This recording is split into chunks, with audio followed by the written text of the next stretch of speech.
What's up guys, I'm Andy from 1A Auto. In this video, I'm going to show you how to replace the Vanity mirror light bulb in this 2001 BMW 325Xi. If you need parts for your vehicle, click the link in the description, head over to 1aauto.com. Alright, take the visor down. To remove this lamp and replace the bulb, you can get a straight blade screwdriver or a trim tool underneath the front side of it, and then just slide it out like that. It's clipped in right there, and then clipped in on the back. Take the bulb out, just grab the bulb, slide it out.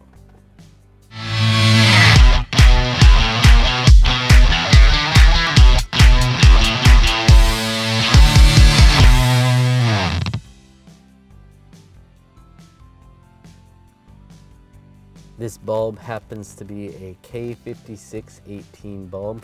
I'm sure there's other versions of this bulb that you can use. So just slide this back into position, just like that.